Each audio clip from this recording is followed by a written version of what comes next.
السلام علیکم ورحمۃ اللہ وبرکاتہ۔ رکن الدین بیبرس پارٹ نمبر 14 میں آپ سب لوگوں کو خوش آمدید۔ پارٹ نمبر 13 کو ہم نے چھوڑا تھا مارکا عین الجلوت میں، جہاں پہ مسلمانوں کا لشکر رکن الدین بیبرس کی کمانداری میں عین الجلوت کے مقام پر کھڑا تھا، تو دوسری طرف منگولوں کا لشکر ہلاکو خان کی کمان میں عین الجلوت کے دوسرے مقابل میں کھڑا تھا، اور اب جنگ کے طبل بجنے ہی والے تھے، اور اب یہ جنگ عالم اسلام کی بقا یا فنا کی جنگ ہونے جا رہی تھی۔ اگر یہ جنگ منگول جیتتے تو بلا شبہ انہیں مکہ اور مدینہ تک پہنچنے میں کوئی دشواری باقی نہ رہتی، لیکن اگر یہ جنگ رکن الدین بیبرس جیتتا، مسلمان جیتتے، تو اب کی بقار منگولوں کو صحرائے گوبی میں واپس جانے تک ان کو کوئی بھی نہیں روک سکتا تھا۔ یعنی کہ اب یہ جنگ منگول ورسز اسلام کی جنگ تھی، یہ جنگ ہلاکو ورسز رکن الدین کی نہیں، یہ جنگ اسلام کی بقا کی جنگ تھی۔ اسی لیے دوسری طرف عیسائیوں نے بھی منگولوں کا ساتھ دیا، اور چونکہ ہلاکو خان کی جو بیوی تھی وہ عیسائی تھی، اس لیے تمام عیسائی جو ہے وہ ہلاکو خان جو کہ عیسائیت کو قبول کر چکا تھا اس کے پرچم تلے اکٹھے ہو چکے تھے، جبکہ وہ 7ویں صلیبی جنگ تک اپنی پورا پنجہ آزمائی کر چکے تھے، لیکن وہ ہارے نہیں، وہ جیتے نہیں، ان کو شکست ہوئی۔ تو اب کی بار انہوں نے قسمت آزمائی، منگولوں کے ساتھ مل کے مسلمانوں کے خلاف قسمت آزمائی کرنے کا فیصلہ کیا تھا، اور تمام صلیبی جو ہیں اس وقت ہلاکو خان کے پرچم تلے جمع ہو چکے ہوئے تھے۔ لیکن اب کی بار خوشی کی بات یہ تھی کہ اب مسلمان حکمران اکیلا نہیں تھا، اب کی بار یہاں پہ رکن الدین بیبرس تھا تو اس کے دوسرے کندھے پہ ارطغرل غازی تھے، اور اس کے ساتھ منگولوں کا ہی کمانڈر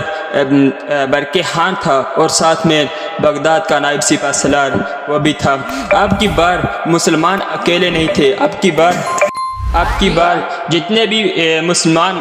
سپاہی تھے یا جو بھی تلوار کو پکڑ سکتا تھا، اور جو منگولوں کے خاص کر کے ظلم و ستم سے پیس چکا تھا، جنہوں نے اس منگولوں کے ظلم و ستم کو دیکھ چکے تھے، یعنی کہ بغداد کے، خوارزم شاہ کے اور بھی جتنے علاقے تھے، وہ سارے جو ہے وہ رکن الدین بیبرس کی کمان میں اکٹھے ہو چکے ہوئے تھے، اور جنہوں نے منگولوں کے ظلم و ستم کے بارے میں سنا تھا اور وہ اندر ہی اندر تڑپ رہے تھے، انہوں نے بھی اپنے بھائیوں کا انتقام لینے کے لیے رکن الدین بیبرس اور عالم اسلام کی اس عظیم جنگ میں وہ بھی شامل ہو چکے ہوئے تھے۔ اس سے پہلے کہ جنگ کے طبل بجتے، اسی رات وہ ایک بہت ہی مسلمانوں کے حق میں اللہ کے نصرت کہہ لیں، ایک بہت ہی اچھی خبر مسلمانوں کو ملی، اور ہلاکو خان کو اس سے بھی کہہ لیں کہ اس سے ایک بہت ایسی خبر ملی کہ جو جنگ کا پاسا پلٹنے کے لیے کافی تھی۔ ہوا کچھ یوں کہ ہلاکو خان کا بھائی جو ہے وہ وفات پا گیا۔ اب جب بھی کوئی جو منگولوں کا شہنشاہ وفات پاتا تھا تو جتنے بھی منگول کمانڈر ہوتے تھے ان سب کو قرلتائی، یعنی کہ کہہ لیں جس طرح مجلس شورا ہوتی ہے مسلمانوں کی، ان کو اس وقت جرگہ کہہ لیں، قرلتائی منعقد ہوتی تھی، اور اس قرلتائی میں تمام کمانڈر جو ہیں، تمام جو سردار ہیں وہ سارے اکٹھے ہوتے تھے، اور وہاں پہ کوئی ایک جو ہے وہ سب مل کے کسی ایک سردار کا، اپنے شہنشاہ کا انتخاب کرتے تھے۔ تو اب چونکہ جو ہلاکو خان ہے وہ چنگیز خان کا پوتا تھا، اس لیے اس کا جانا جو ہے وہ بہت زیادہ ضروری تھا، اور دوسرے نمبر پر ہلاکو خان کو جب یہ خبر ملی تو اس کے لیے جانا اس لیے ضروری تھا کیونکہ برقع خان جو ہے وہ مسلمان ہو چکا ہوا تھا، اور برقع خان بھی جو ہے وہ باتو خان کا بھائی تھا، یعنی کہ وہ بھی سردار زادہ تھا، تو اس لیے اس کے بھی، اور وہ منگولوں میں حتیٰ کہ جو منگول اسلام نہیں قبول کیے تھے ان میں بھی بہت زیادہ مقبول تھا ہلاکو خان کی نسبت بھی۔ تو ہلاکو خان کو یہ ڈر تھا کہ اگر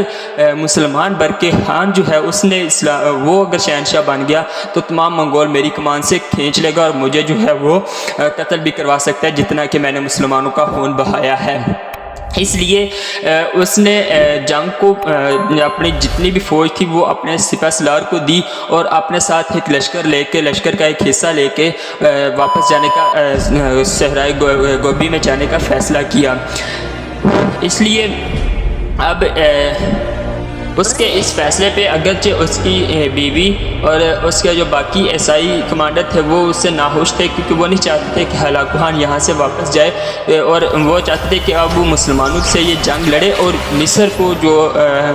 جو ایک آخری دیوار رہ گئی ہے اس کو گرائے، تاکہ ہم عالم اسلام کو فنا کر سکیں۔ لیکن اللہ رب العزت کو بھی کچھ اور ہی منظور تھا، اللہ رب العزت نے بھی اسلام کی حفاظت کرنی تھی، اس لیے ہلاکو خان جو ہے وہ جو اپنا ایک لشکر کا ایک حصہ لے کے واپس ہو گیا۔ اب رکن الدین بیبرس کے پاس جب اس کی اطلاع ملی تو اسے بھی پتہ تھا کہ سلطان مصر بھی جنگ نہیں چاہتا، اس لیے اگر اس کے پاس یہ خبر پہنچ گئی تو اس نے مجھے فوراً جنگ سے منع کر دینا ہے، اور اگر اس نے مجھے جنگ سے منع کر دیا تو جتنا بھی میں نے لشکر اکٹھا کیا ہے، یہ ساری فوج کے جو مرال ہے وہ لو ہو جائیں گے، یہ دوبارہ کبھی بھی اکٹھے نہیں ہو سکیں گے، اور یہ پھر جو ہے اگر ہلاکو خان شہنشاہ بن گیا تو وہ واپس آ کے زیادہ خطرناک ہو جائے گا ہمارے لیے، اس لیے ضروری ہے کہ ابھی اس کو شکست دی جائے اور مسلمانوں کے مرال ہائی کیے جائیں، اور یہ جو علاقے ہیں ان علاقوں کو منگولوں سے اور ہلاکو خان سے پاک کیا جائے، تاکہ ہماری جو عوام ہیں ان کے دلوں سے منگولوں کا خوف جو ہے وہ نکلے۔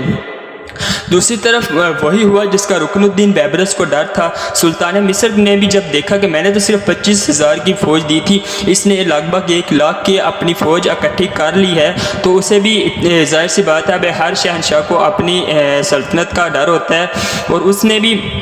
جو فوراً سے پہلے اس موقع کو غنیمت سمجھا اور کہا کہ تمام فوج کو بکھیر دو۔ حالانکہ چاہیے یہ تھا کہ وہ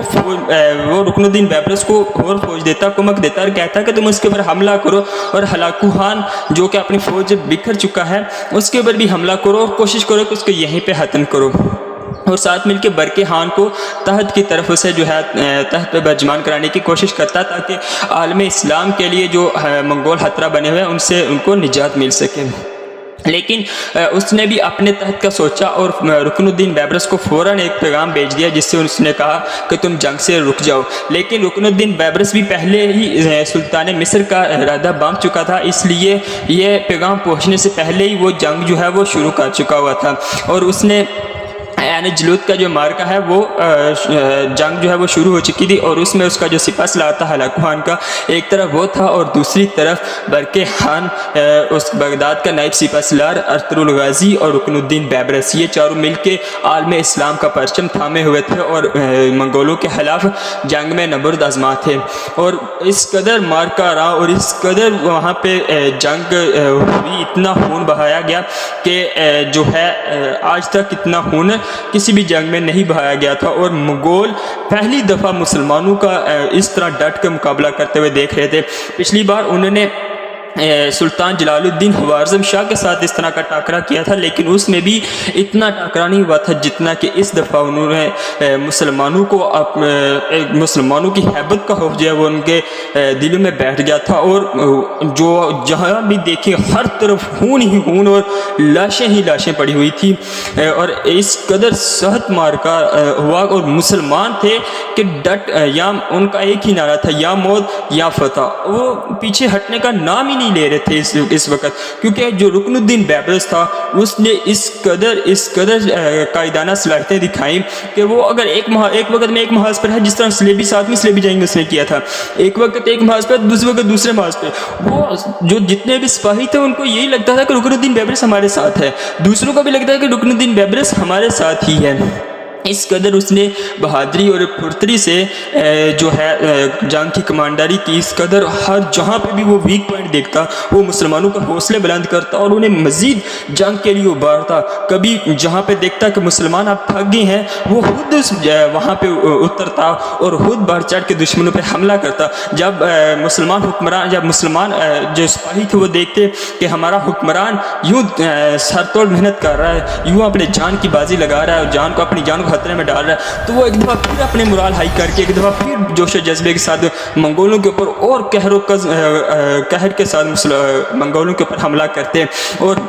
دوسری طرف منگول تھے وہ تو اپنے جس طرح انہوں نے پہلے حملے کیے تھے، اور انہوں نے تو مسلمانوں کا صرف پچھلا رخ دیکھا تھا، جو مسلمان حکمران جو ہے وہ جب بھاگ جاتے تھے تو باقی جو سپاہی تھے ان کو بھی وہ بھی میدان جنگ چھوڑ کے بھاگ جاتے تھے اور وہ آسانی سے جیت جاتے تھے، لیکن اب کی بار انہیں لگ ہی رہا تھا کہ یہ مسلمان ہیں، انہیں تو ایسے آگے وہ جتنی سپیڈ سے آتے اتنی سپیڈ سے وہ پیچھے بھاگتے. ان کے سارے جو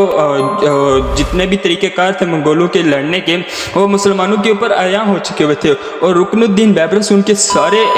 جو حملے تھے ان کو بانپ کے ان کے مطابق حملہ کر رہا تھا, اور ان کی ہر چال کے مطابق اس نے پہلے ہی پری پلاننگ کی ہوئی تھی, اور اسی کے مطابق ان کے اوپر حملہ کیا جا رہا تھا. اور انشاءاللہ ہم نیکسٹ ایپیسوڈ میں ڈسکس کریں گے کہ کس طرح جلوت کا جو ہے وہ مارکا اینڈ ہوا, اور جو آگے منگول کا سپہ سالار تھا تو اس کے ساتھ رکن الدین بیبرس نے کیا سلوک کیا. جزاک اللہ.